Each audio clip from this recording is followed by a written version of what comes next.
தமிழ்நாட்டிற்கு தஞ்சம் தேடி வந்த ஈழத் தமிழர்களை வலுக்கட்டாயமாக இலங்கைக்கு திருப்பி அனுப்பும் கொடும் போக்கினை உடனடியாக நிறுத்த வேண்டும். இலங்கையை ஆளும் சிங்கள இனவாத அரசின் கோர இன அழிப்புக்கு ஆளாகி இனப்படுகொலையை எதிர்கொண்டு அளவில்லா அழிவுகளுக்கும் இழப்புகளுக்கும் முகம் கொடுத்து வீட்டை இழந்து நாட்டை இழந்து உறவுகளை பறிகொடுத்து உரிமைகளும் உடைமைகளும் அற்றுப்போய் நிற்கதியற்ற நிலையில் இப்பூமி பந்தில் உயிர் வாழ்வதற்கு ஒரு இடம் கிடைக்காதா என ஏக்கத்தோடும் தவிப்போடும் 10 கோடி தமிழ் மக்களின் தாயகமாக விளங்கும் தாய் தமிழகத்தை நாடி வந்த ஈழ சொந்தங்களை இந்திய ஒன்றியத்தை ஆளும் பாஜக அரசும் தமிழ்நாட்டை ஆளும் திமுக அரசும் மனிதநேயம் சிறிதுமின்றி வலுக்கட்டாயமாக இலங்கைக்கு திருப்பி அனுப்புவது வன்மையான கண்டனத்திற்குரியது.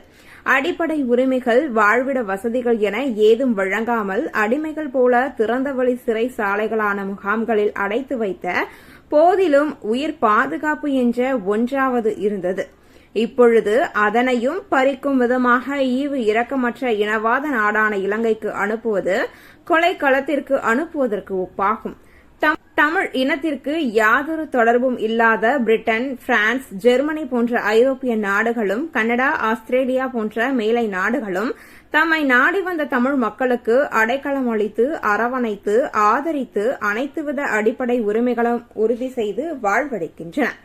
ஆனால் தனித்த பெரும் தேசிய இனமாக 10 கோடி தமிழர்கள் பறந்து விரிந்து நிலைத்து நீடித்து வாழும் இந்திய பெருநாட்டில் தொப்புள் கொடி உறவுகளான ஈழ சொந்தங்களை சட்டவிரோதமாக குடியேறியவர்கள் என விரட்டுவது தமிழ் தேசிய இனத்தையே அவமதிப்பதாகும்.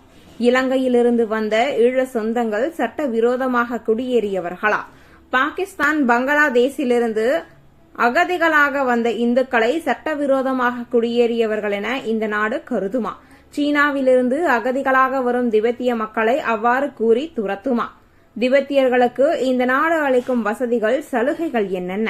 அவர்களிடம் காட்டும் அக்கறை, பரிவு, பற்றில் 100ல் 1 பங்கு கூட நாட்டுக்கு பெருத்த பொருளாதார பங்களிப்புகளை செய்யும் தமிழ் பேரினத்தின் தொப்புள் கொடி உறவுகளான ஈழத் தமிழர்களிடம் காட்ட மறுப்பது ஏன்?